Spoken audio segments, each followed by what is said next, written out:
Hello everyone, welcome back to the channel. आज के इस वीडियो में हम लोग निदान के मॉडर्न के कुछ मोस्ट इंपॉर्टेंट टॉपिक्स डिस्कस करेंगे। First we have liver cirrhosis. Cirrhosis of the liver is chronic progressive disease characterized by the widespread fibrosis and nodule formation.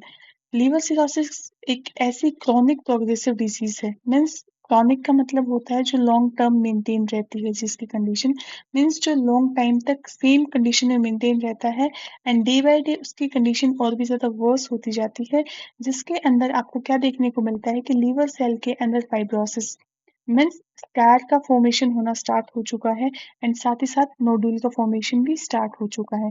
Nodule formation means जब आपकी लीवर की सेल रीजनरेशन से abnormal growth कर लेती हैं, वहां पे क्या होता है, नोडुल का formation. Cirrhosis of liver is a chronic progressive disease. ये एक प्रकार की क्रॉनिक प्रोग्रेसिव डिजीज होती है जिसके अंदर आपको लीवर सेल का फाइब्रोसिस और नोडुल फॉर्मेशन देखने को मिलता है। उसके बाद में हमारे पास आता है इसके बारे में कुछ important facts.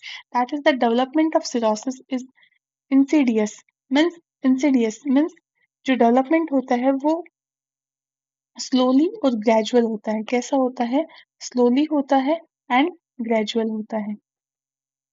Prolonged course, usually after decades of chronic liver disease, means usually liver के डिजीज के बहुत साल बाद में आपको सिरोसिस डेवलपमेंट देखने को मिलता है। Cirrhosis is the consequence of chronic liver tissue by fibrosis, scar tissue, regenerative nodule leading to loss of liver function. It means chronic liver injury की वजह से भी हो सकता है, जिसके अंदर क्या होता है, सबसे पहले आपको फाइब्रोसिस देखने को मिलता है। फाइब्रोसिस से स्कार का फॉर्मेशन होता है एंड स्कार से क्या होता है, नोडुल का फॉर्मेशन होता है। और ये ग्रेजुअली मीन्स सबसे पहले फाइब्रोसिस हुआ, स्कार फॉर्मेशन हुआ और रीजनरेशन, नोड्यूल बनने स्टार्ट हो गई। ये ग्रेजुअली लीवर में एक दूसरे को रिप्लेस करते रहते हैं। कभी स्कार फॉर्मेशन होगा तो फिर कभी नोड्यूल फॉर्मेशन होगा। इस वजह से क्या होता है, जो लीवर का जो नॉर्मल फंक्शन है उसका लॉस होना स्टार्ट हो जाता है। Cirrhosis is the 8th leading cause of death in US. USA के अंदर, जो हमारे यूनाइटेड स्टेट्स है, उसके अंदर आपका 8th लीडिंग कोज जो है डेथ का, वो कौन है, cirrhosis. Around 20% of patients with chronic HCV and 10 to 20% of patients with chronic HPV develop cirrhosis. It means chronic HCV patient हमारे पास नियर अबाउट 20% है एंड HPV जो है वो 10 to 20% के अराउंड है। उसके बाद में हमारे पास आते हैं कुछ characteristic features. First we have कि इसके अंदर आपके कंप्लीट लीवर का इन्वॉल्वमेंट देखने को मिलता है। लीवर सिरोसिस है मीन्स कहीं पे भी स्कार का फॉर्मेशन हो सकता है और कहीं पे भी नोड्यूल का फॉर्मेशन हो सकता है। Second we have the normal lobular architecture of hepatic parenchyma is disorganized. It means आपको पता है कि जो लीवर है उसकी जो फंक्शनल यूनिट होती है वो कौन होती है, हिपैटिक सेल्स होती हैं। इसके अंदर क्या होता है कि जो हिपैटिक सेल्स होती हैं, जो नॉर्मली आप देखेंगे कि ब्रिक लाइक अरेंजमेंट में प्रेजेंट होती हैं, वो डिस्टोर्ट हो जाती हैं इसके अंदर। मीन्स उनका अरेंजमेंट जो है वो डीऑर्गेनाइज हो जाता है। There is a formation of nodules separated from one another by irregular band of fibrosis. अगर यहाँ पे नोड्यूल का फॉर्मेशन होता है, सो ये एक दूसरे से इरेगुलर बैंड, वो भी बैंड किसके बने हुए हैं, फाइब्रोसिस के, उसके थ्रू सेपरेट होते हैं। सो जो नोड्यूल्स हैं, जो नोड्यूल्स बन रहे हैं वो एक दूसरे से कैसे सेपरेट है, irregular band of fibrosis. Next characteristic feature we have, it occurs following hepatocellular necrosis of varying etiology। Means आपको यहाँ पे हिपैटोसेलुलर नेक्रोसिस भी देखने को मिलता है। यहाँ पे आपको प्रोवाइड की गई है नॉर्मल लीवर की इमेज एंड ये आप देख सकते हो जो आपका लीवर सिरोसिस है। यहाँ पे बहुत सारे नोड्यूल्स प्रेजेंट है, फाइब्रोसिस प्रेजेंट है एंड नोड्यूलर बैंड्स भी प्रेजेंट है। Next we have etiological and risk factor, जो पॉजिटिव फैक्टर्स है वो क्या क्या हो सकते हैं। अगर किसी को हेपेटाइटिस बी एंड सी है, क्रोनिक हेपेटाइटिस है, वहां पे आपको लीवर सिरोसिस देखने को मिल सकता है। फैटी लीवर, डायबिटीज और ओबेसिटी के साथ में भी लीवर सिरोसिस देखने को मिल सकता है। एंड अल्कोहल यूज की वजह से भी लीवर सिरोसिस हो सकता है। Next we have hemochromatosis, means iron का ओवरलोड। विल्सन्स डिजीज, आप जानते हैं, आपने अगस्त में ही पढ़ा होगा, विल्सन्स डिजीज किस वजह से होती है, कॉपर डिपोजिशन की वजह से। सो विल्सन डिजीज में भी आपको लिवर सिरोसिस हो सकता है।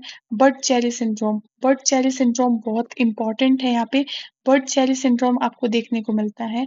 And cystic fibrosis, biliary atresia.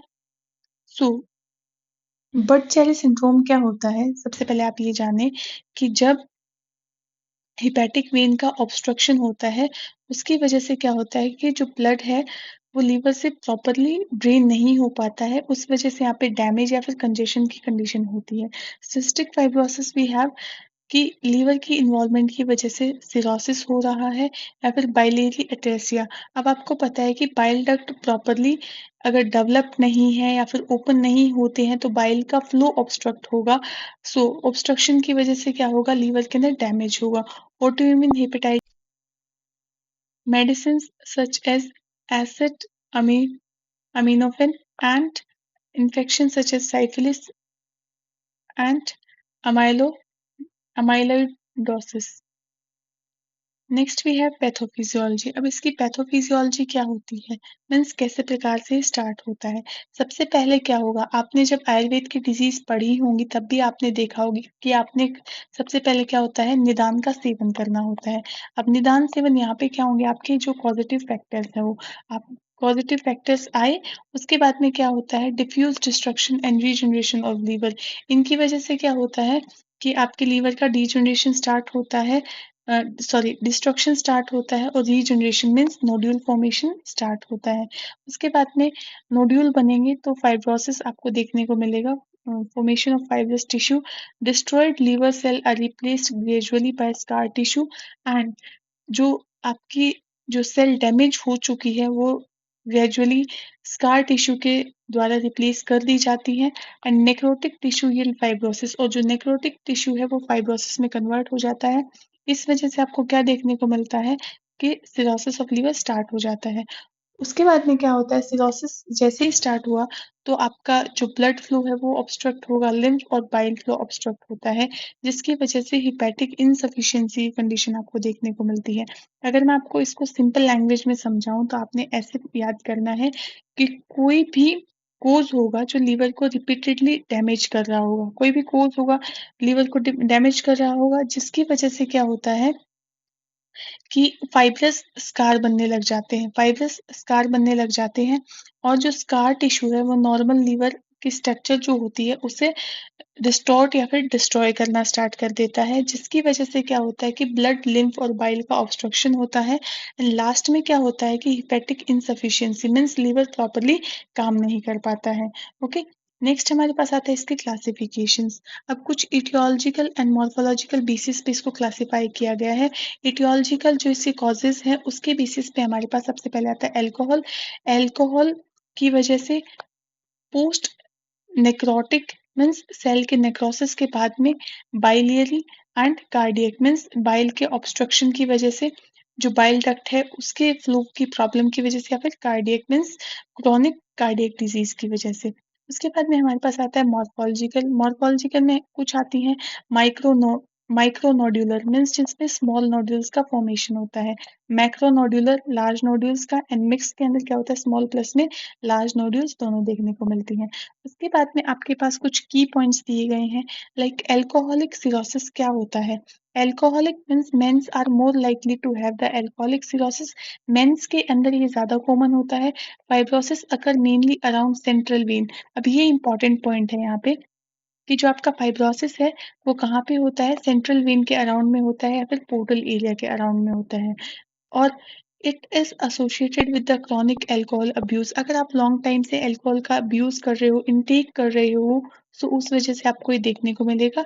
Small nodules form as a result of some offending agents. Small nodules भी फॉर्म हो सकते हैं इसके अंदर। उसके बाद में हमारे पास नेक्स्ट आता है पोस्ट नेक्रोटिक सिरोसिस। अब पोस्ट नेक्रोटिक मीन्स जो नेक्रोसिस के बाद में जो होता है, ये अल्कोहल वाला मेंस के अंदर कॉमन था और पोस्ट नेक्रोटिक जो था वो हमारे पास वुमेन्स के अंदर कॉमन है। ये टॉक्सिन इंड्यूशन मीन्स ये टॉक्सिन इंड्यूस्ड मीन्स टॉक्सिक के इनटेक की वजह से होता है। अगर आप कोई टॉक्सिन्स का इनटेक करते हो तो उसकी वजह से होता है।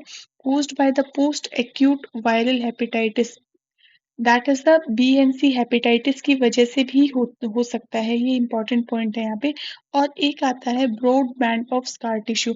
अब आपको पता है कि जब दो आपके नोड्यूल्स मिलते हैं तो वो किससे मिलते हैं, वो आपके बैंड से मिलते हैं। So broad band of scar tissue भी आपको देखने को मिलता है। बाइलरी सिरोसिस क्या होता है, जब जो बाइल फ्लो होता है वो ऑब्स्ट्रक्ट होता है, उसकी वजह से आपको देखने को मिलता है। तो बाइल है तो आपको स्कार कहाँ देखने को मिलेंगे, around bile duct and lobes of liver. It results from chronic biliary injury. अगर आपको कोई बाइल डक्ट की इंजरी हुई है उसकी वजह से देखने को मिल सकता है।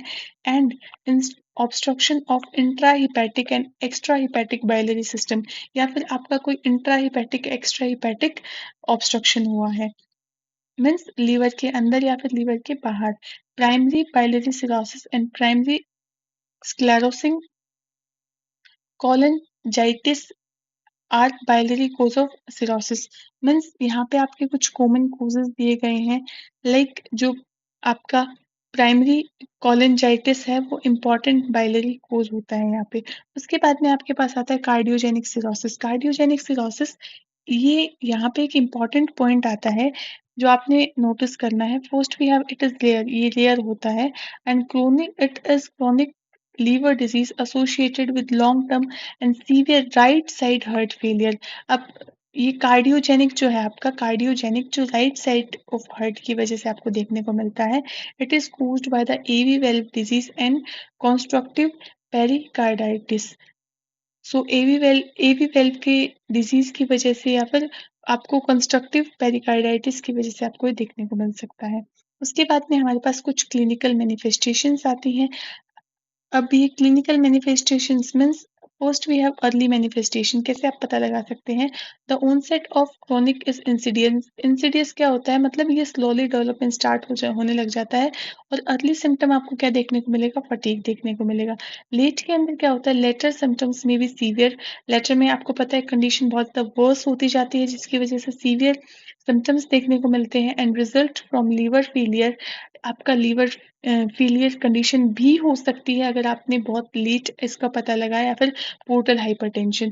Jaundice ascites peripheral oedema develops gradually.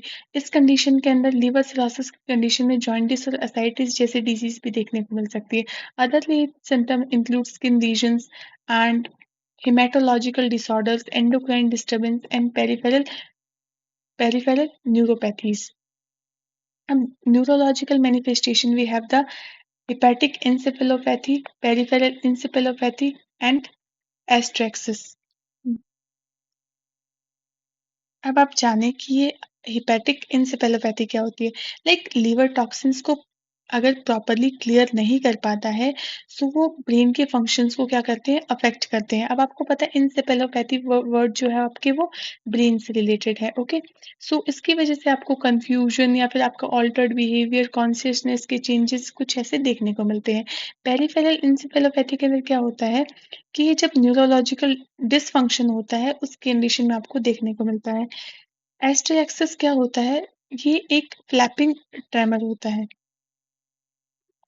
Flapping trimmer.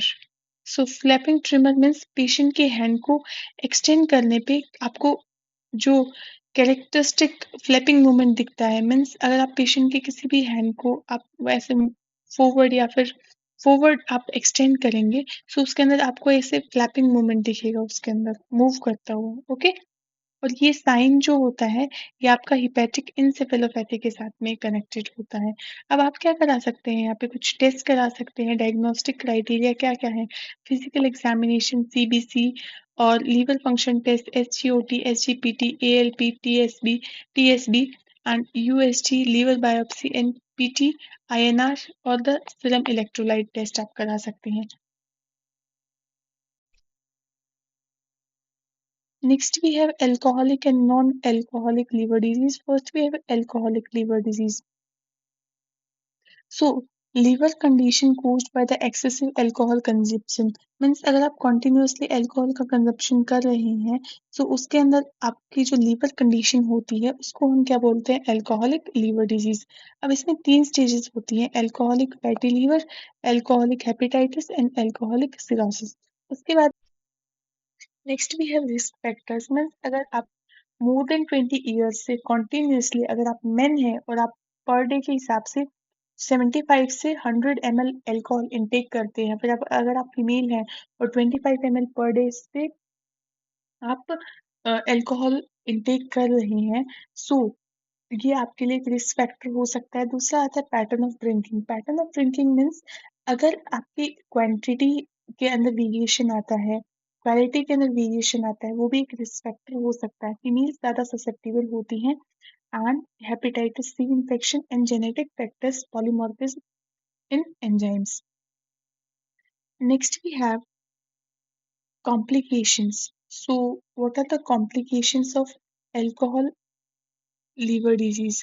So इसके अंदर आपका फर्स्ट आता है पोर्टल हाइपरटेंशन मीन्स लीवर में अगर सिरोसिस के कंडीशन प्रेजेंट है तो क्या होता है कि सिरोसिस में लीवर के थ्रू ब्लड फ्लो जो होता है वो डिफिकल्ट होता है. ये हमने पहले ही देखा क्योंकि सिरोसिस के अंदर एक बाइलरी कंडीशन भी आती है जिसके अंदर बाइल डक्ट डैमेज हो जाती है फिर ऑब्स्ट्रक्ट हो जाती है उसके अंदर आपको पोर्टल हाइपरटेंशन देखने को मिलता है.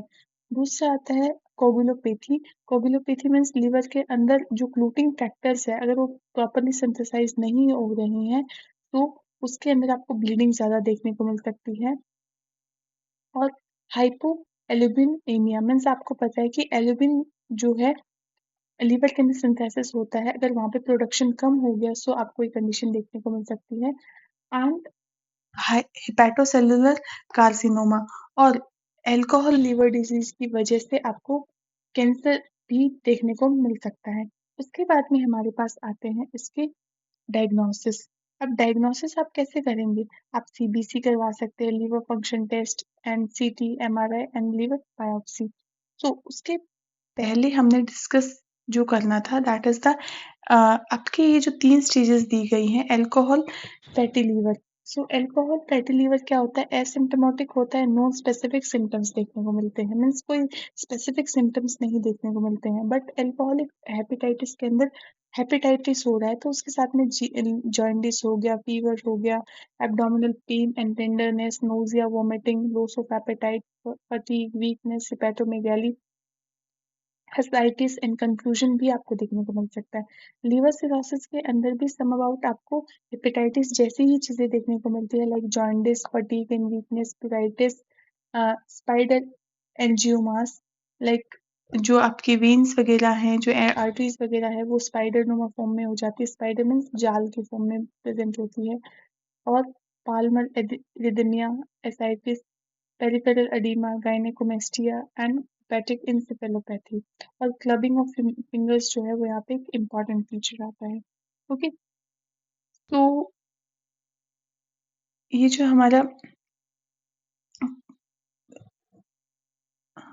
जो हमारा टॉपिक था इसके बाद में हमारे पास आता है non alcoholic fatty liver disease NAFLD. अब नॉन अल्कोहलिक के अंदर क्या होता है कि यहाँ पे अल्कोहल खोज नहीं होता है. It includes a range of liver condition not associated with the significant alcohol intake. Means यहाँ पे alcohol intake से रिलेटेड नहीं है बल्कि इसके जो कैरेक्टरिस्टिक फीचर्स हैं that are by the accumulation of fat in the liver. ये किस वजह से होता है लीवर के अंदर फैट का जमा होने की वजह से.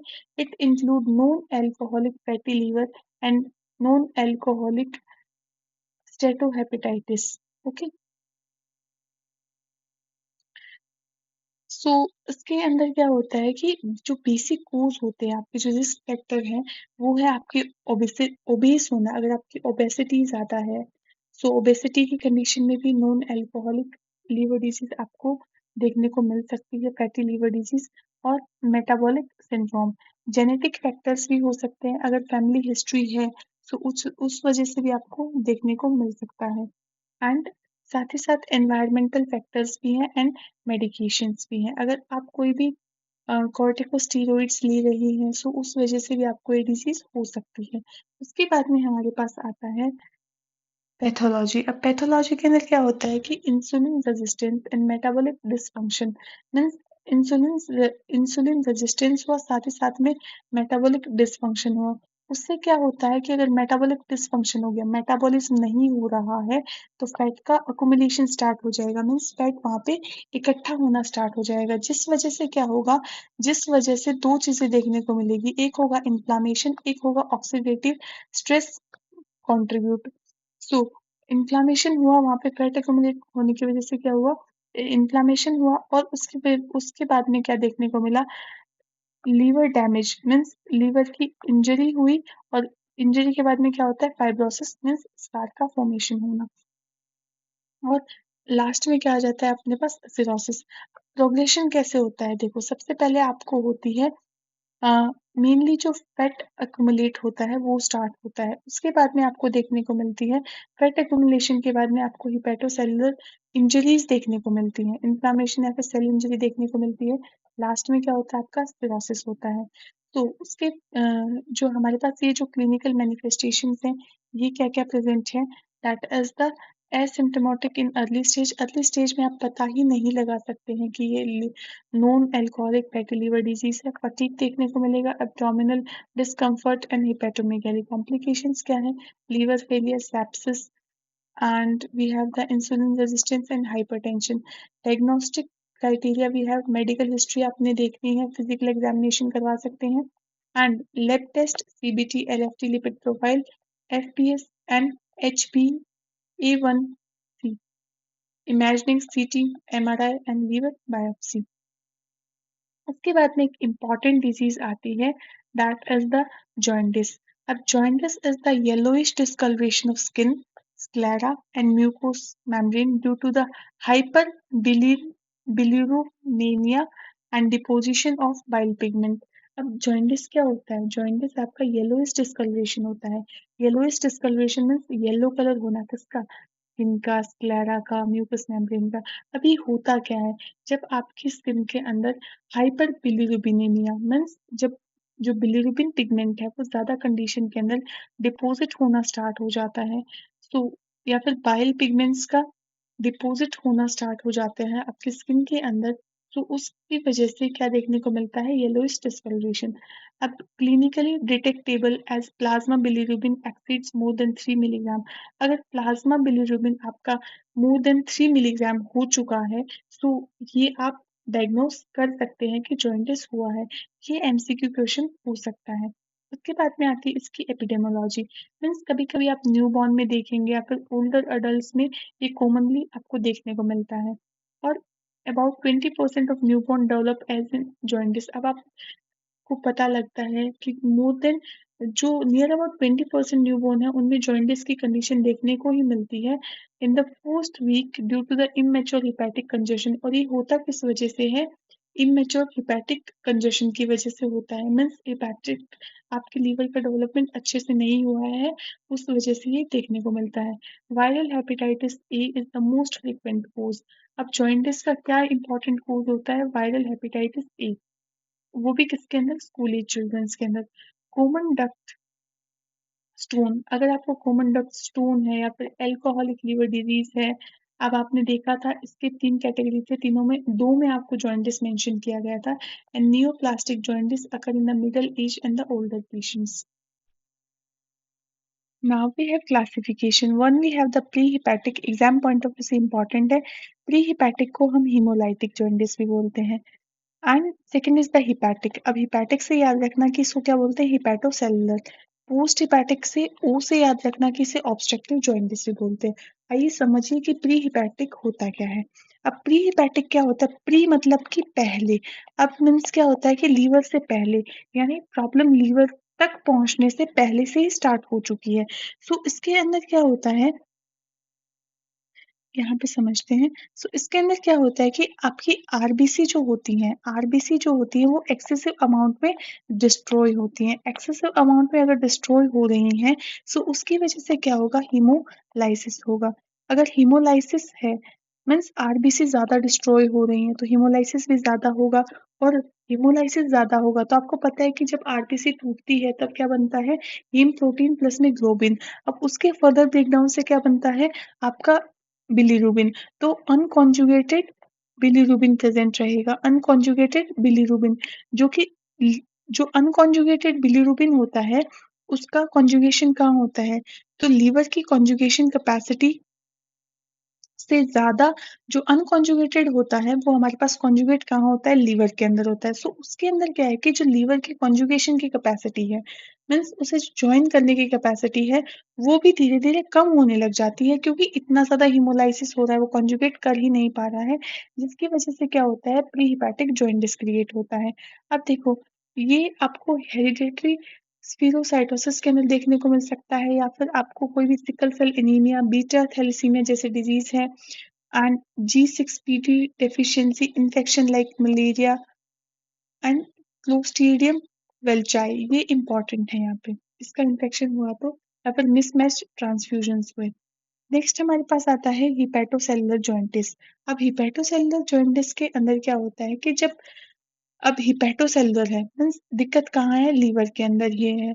तो लीवर बिलिरुबिन को प्रॉपरली ना तो अपटेक कर पाता है, ना उसे कॉन्जुगेट कर पाता है और ना ही उसे एक्सक्रीट कर पाता है। क्या नहीं कर पाता है, उसे अपटेक नहीं कर पाता है, ना ही उसे कॉन्जुगेट कर पाता है और ना ही उसे एक्सक्रीट कर पाता है। ओके, सो ये किसके अंदर देखने को मिले कि इन्फेक्शन हुए, वायरल हेपेटाइटिस, टॉक्सिन हुआ, टॉक्सिन कोज हो सकता है and anti tubular drug and the cirrhosis.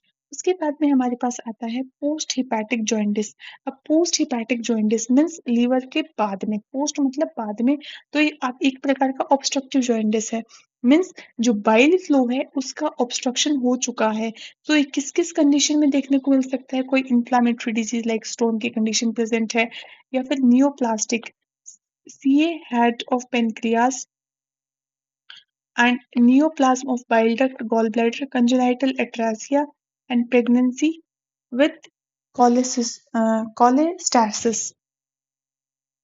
Means जो प्रेगनेंसी, कोलेस्टेसिस क्या है यहाँ पे, ऑब्स्ट्रक्शन रिलेटेड है। ओके, सो ड्रग्स लाइक स्टीरॉइड्स वगैरह के वजह से भी हो सकता है।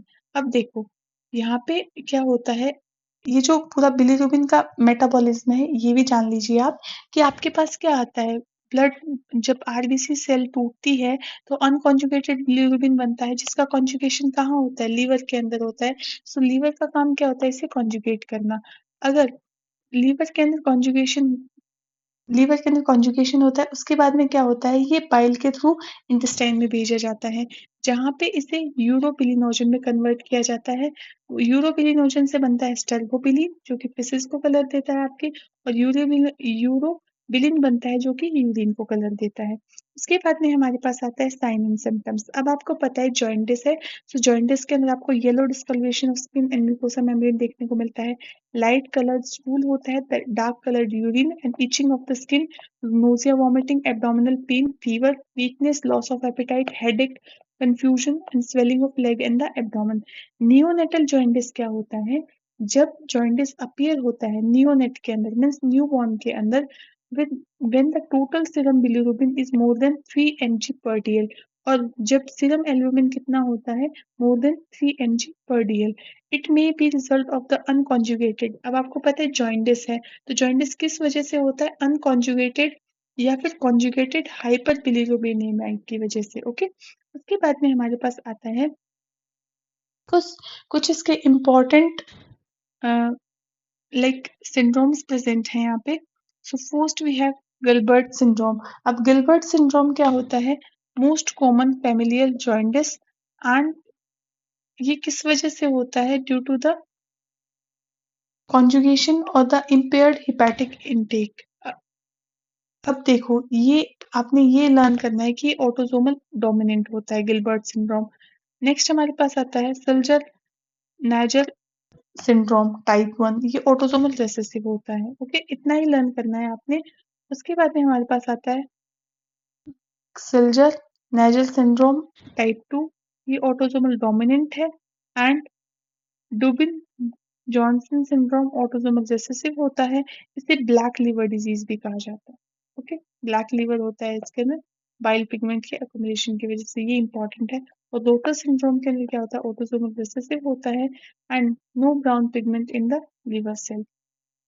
सो ये था हमारा कंप्लीट जॉइंटिस। उसके बाद में हमारे पास आता है असाइटिस। अब असाइटिस क्या होता है, असाइटिस क्या होता है, ascites is the collection of free fluid in the peritoneal cavity. Peritoneal cavity के अंदर फ्लूइड का अक्यूमुलेशन क्या कहलाता है, एसाइटिस कहलाता है। एक ये ग्रीक वर्ड एस्कॉस मींस बैग या फिर सेक से बन, जिसका मतलब क्या होता है, बैग या फिर सेक। और सिनोनिम्स क्या है इसके, hydroperitoneum, abdominal dropsy and excess peritoneal fluid. Cause क्या है, increase hydrostatic pressure means hydrostatic pressure का इंक्रीज होना और ऑनकोटिक प्रेशर का डिक्रीज होना। ऑनकोटिक मतलब आपका जो ऑस्मोटिक प्रेशर है वो कम होगा। और endothelial damage, increased capillary permeability. अगर एंडोथेलियल डैमेज हुआ मींस एंडोथेलियल मेम्ब्रेन का डैमेज हुआ तो जो कैपिलरी की जो परमेबिलिटी है वो इंक्रीज होगी, इसलिए फ्लूइड अंदर आसानी से मूव कर सकेगा। लिम्फेटिक ऑब्स्ट्रक्शन, लिम्फेटिक जो आपकी वेसल्स है उनके अंदर ऑब्स्ट्रक्शन हुआ या फिर सोडियम वाटर रिटेंशन। अब इंपॉर्टेंट कोज क्या होते हैं, liver cirrhosis, portal hypertension, congestive cardiac failure, nephrotic syndrome and hypoproteinaemia means अगर एल्बुमिन प्रोटीन कम बन रहा है उस वजह से, और द इंफीरियर वेना का ऑब्स्ट्रक्शन। और यहाँ पे आपके पास pancreatic ascites and peritonitis. Symptoms क्या है, एब्डोमिनल डिस्टेंशन, एब्डोमिनल डिस्टेंशन आपको देखने को मिलेगी एंड डिफ्यूज एब्डोमिनल पेन, आपको कहीं कहीं पे एब्डोमिनल एब्डोमेन के अंदर आपकी पेन महसूस होगा। ब्लॉटिंग और फुलनेस आपको लगेगा, कम खाने पे भी आपको ऐसे लगेगा कि पेट फुल है। And dyspnoea and orthopnoea due to the elevation of diaphragm means painful breathing की कंडीशन होगी और इंडाइजेशन एंड द हार्टबर्न। अब उसके बाद में हमारे पास क्या आता है कि साइन एंड सिम्टम क्या है, जो इंस्पेक्शन और पाल्पिटेशन के थ्रू आपको पता चलता है। इंस्पेक्शन के अंदर आप क्या देख सकते हो कि एब्डोमेन जो है आपका डिस्टेंड हो चुका है मींस नीचे की तरफ मूव कर चुका है। Fullness of lungs and elevated umbilicus, umbilicus जो है आपकी वो इवर्टेड है। कैसी है, इवर्टेड है, वेन्स डायलेटेड मिलेंगी। And divarication of the recti stretch and the shiny skin hernia भी आपको देखने को मिलेगा। पाल्पिटेशन में क्या होगा, आपको थ्रिल महसूस होगी मीन्स ऐसा लगेगा कि यहाँ पे कुछ वाटर लाइक सब्सटेंस भरा हुआ है। हिपैटोस्प्लीनोमेगाली मीन्स आपके लीवर का स्प्लीन का साइज इंक्रीज होगा। Abdominal mass and major abdominal girth at the umbilicus. Percussion, अब ये तीन आप साइन देखेंगे कि inspection, palpitation and percussion. So first we have the shifting dullness. अभी शिफ्टिंग डलनेस क्या होता है, देखो शिफ्टिंग डलनेस आपको नियर अबाउट आधा से 1 लीटर फ्लूइड अगर प्रेजेंट है पेरिटोनियल कैविटी में तब आपको देखने को मिलती है। सी, इसके अंदर क्या होता है कि ये चेक करना होता है कि फ्री फ्लूइड प्रेजेंट है या फिर नहीं है। अगर देखो एसाइटिस में क्या होता है कि एब्डोमेन के अंदर बहुत सारा फ्री फ्लूइड प्रेजेंट होता है। सो अगर पेशेंट अपनी पोजीशन चेंज करता है सो उस वो जो फ्लूइड है वो भी ग्रेविटी की वजह से मूव करता है। सो ये आपको शिफ्टिंग डलनेस में देखने को मिलता है कि वो मूवमेंट हो रहा है कि नहीं हो रहा है। उसके बाद में आपका आता है पुडल साइन, ये ध्यान में रखना कि ये बहुत कम फ्लूइड के लिए डिटेक्ट किया जाता है। इसके अंदर क्या होता है कि आपको लोकलाइज्ड डलनेस देखने को मिलती है मीन्स एक जगह पे आपको देखने को मिलता है। ये आपको स्मॉल असाइटिस के केस में ही करना होता है। और जो डिपेंडेंट एरिया होता है मीन्स जहाँ पे भी ये फ्लूइड प्रेजेंट होता है वहाँ पे आपको डलनेस मिलती है आपके पास। और उसके बाद में हमारे पास क्या आता है, फ्लूइड थ्रिल। अभी फ्लूइड थ्रिल क्या होता है, जब आपका फ्लूइड 2 लीटर के आसपास प्रेजेंट होता है और इसके अंदर क्या होता है कि फ्लूइड जो है वो वेव की तरह एक साइड से दूसरी साइड मूव करता है। उसके बाद में हमारे पास इन्वेस्टिगेशन आते हैं लाइक आप क्लीन एक्सरे करा सकते हैं, USG abdomen and CT scan. Ascites fluid analysis के अंदर क्या होता है कि जो अ, इससे आप appearance, cell count, total protein, SSAG and cytology और कल्चर भी आप कर सकते हैं। अपीयरेंस में ट्रांसपेरेंट मिलेगा, ट्रांसपेरेंट है तो नॉर्मल रहेगा, स्ट्रॉ कलर्ड है तो सिरोसिस है, हिमोरेजिक है मेलिजेंसी, क्लाउडी है तो इन्फेक्शन मिलेगा, बाइल स्टेन है तो biliary contamination and lymphatic obstructions भी आपको देखने को मिल सकते हैं। अब प्रोटीन, एक होता है ट्रांसयूडेट एक होता है एक्सूडेट। अब ट्रांसयूडेट प्रोटीन लेस देन 2.5 ग्राम पर डीएल एंड एक्सूडेट प्रोटीन आपको 2.5 ग्राम पर डीएल देखने को मिलता है। SAAG टेस्ट क्या होता है? Serum albumin ascitic fluid albumin fluid albumin. So अगर ये मोर देन 1.1 ग्राम पर डीएल हुआ तो पोर्टल हाइपरटेंशन और लेस देन हुआ तो नॉन पोर्टल हाइपरटेंसिव कोजेज। तो मैनेजमेंट क्या होता है? मॉनिटर करना है आपने, monitor input output and monitor abdominal growth and dietary modifications and bed rest. Complications क्या है? Hernia, pleural effusion and spontaneous bacterial peritonitis और रीनल फेलियर जैसी कंडीशंस भी आपको देखने को मिलते हैं। जितने भी पॉइंट्स मैंने आपको बताए हैं, इन्हीं पॉइंट्स में आपने डिजीज को अटेम्प्ट करना है एग्जाम में।